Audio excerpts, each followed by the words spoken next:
Hello guys, कैसे हैं सभी लोग बढ़िया ही होंगे। और गाइस सबसे पहले आप सभी लोगों का मेरे इस वीडियो में ढेर सारा स्वागत है। ढेर सारा मतलब ढेर सारा। और गाइस आज मैं फिर से एक टॉपिक लेकर के आई हूँ। पता है क्या आजकल कलयुग में क्या चल रहा है? भागम भागी लोग भागते हैं। और वो भी भागते हैं कौन? हम जैसे उम्र के बच्चे नहीं भागते। जिन्हें भागना चाहिए वो घर में पैक है, और जिन्हें घर में पैक होना चाहिए वो भाग जाते हैं। मतलब लाठी पकड़ने की उम्र में लोग यहाँ लड़के के साथ भाग रहे हैं। गाइज मैं बात कर रही हूँ अभी जो एक घटना आई है।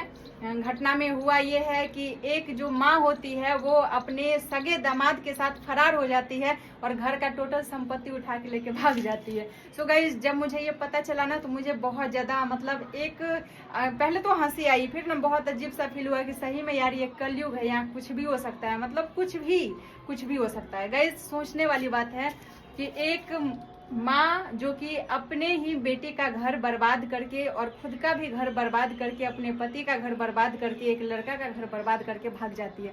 गाइस कितनी गलत बात है। देखिए जहां तक मेरा मानना है तो यहाँ पे ज्यादा गलती जो है उस माँ का है। माँ का गलती इसलिए है क्योंकि जो लड़का भागा वो तो उम्र में कम था, वैसे भी ना समझ है, दिमाग तो है ही नहीं, बेवकूफ नंबर 1 है। उसके बारे में तो कुछ कहना ही बेकार है।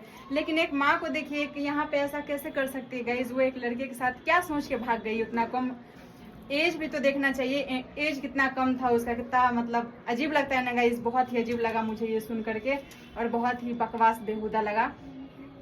तो गाइज उस लड़की पे क्या बीत रहा होगा जिसको दो जगह से धोखा मिला। एक तो अपने होने वाले पति से धोखा मिला और दूसरा में उसे अपनी ही माँ से धोखा मिला। अपनी माँ जो यहाँ इतना ज्यादा प्यार करती है, जिंदगी भर साथ रहती है और क्या क्या नहीं करती है। एक माँ अपने बच्चे के लिए सारे हद से गुजर जाती है और बहुत कुछ कर जाती है। माँ का अगर बस चलता ना तो अगर एक कहावत है कि अगर किस्मत लिखने का हक मेरी माँ को होता तो मेरी किस्मत में कभी कोई गम नहीं होता।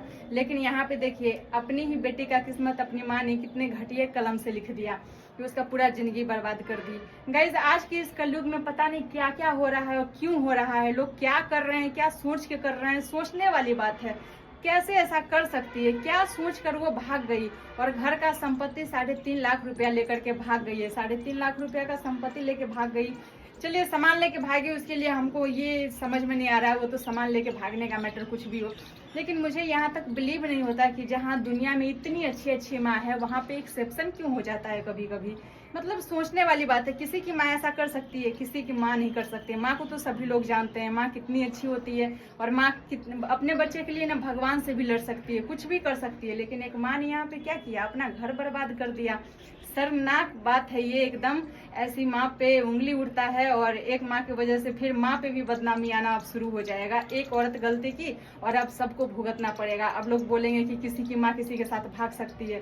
एक गलती करते हैं लोग और बदनाम सभी हो जाते हैं। कितनी गलत बात है ये। बहुत ही भद्दा और बेहुदा मजाक था ये, और बहुत निहायती बकवास था ये। ठीक है, मुझे बहुत ही अजीब लगा, बहुत ही बेकार लगा। और वो लड़का कितना बेकार जो कि अपने सास के साथ भाग गया, सास से शादी करेगा और उसका संपत्ति वगैरह रख लेगा। पता नहीं आगे। देखिए होता ये है कि जब आप किसी के साथ दगा करते हैं तो परिणाम भी आपको दगा ही मिलता है। ऐसा नहीं है कि आप किसी के साथ बुरा करेंगे तो आप ये चाहेंगे कि हमारे साथ अच्छा होगा। आज अगर उसकी माँ धोखा की है अपने बेटी के साथ में, अपने पति के साथ में, तो कल को उसका खामियाजा उसे जरूर ही भुगतना पड़ेगा। और वो समय आते देर नहीं होगा जब वो बहुत ज्यादा पछताएगी। और पछताने के बाद ये होगा कि उसे उसका हाथ पकड़ने वाला भी उसे कोई नहीं मिलेगा, क्योंकि कुछ गलतियां ऐसी होती है कि लोग दोबारा उसे माफ नहीं कर सकते हैं। यहाँ पे माफ करने वाली कोई बात नहीं है। उसकी माँ का तो जिंदगी खराब होना ही था, साथ ही साथ वो 3 जिंदगी और बर्बाद कर गई। इसलिए सभी लोगों से रिक्वेस्ट है, जितने भी लोग हैं सभी लोग अपना कैरेक्टर बनाए रखें। कुछ भी गलत काम मत कीजिए ताकि दूसरे के हृदय को ठेस पहुंचे, किसी के भावनाओं को ठेस पहुंचे। हर इंसान को दुख होता है, तकलीफ होता है। आप अपनी खुशी के लिए किसी को मत रुलाइए, वरना जब वो रोएगा तो एक दिन आपको उसके आंसू का कीमत बहुत ही तगड़ा चुकाना पड़ेगा। तो दोस्तों वीडियो को हम यहीं पे खत्म करते हैं। आशा करते हैं कि आप लोगों को हमारी ये वीडियो अच्छी लगी होगी, और वीडियो को ज्यादा से ज्यादा शेयर कीजिए। ये न्यूज कैसा था, कितना गंदा था और कितना अच्छा था, ये आप हमें कमेंट बॉक्स में बताइएगा। और इस न्यूज से हम बहुत ज्यादा टूट चुके हैं। So guys bye.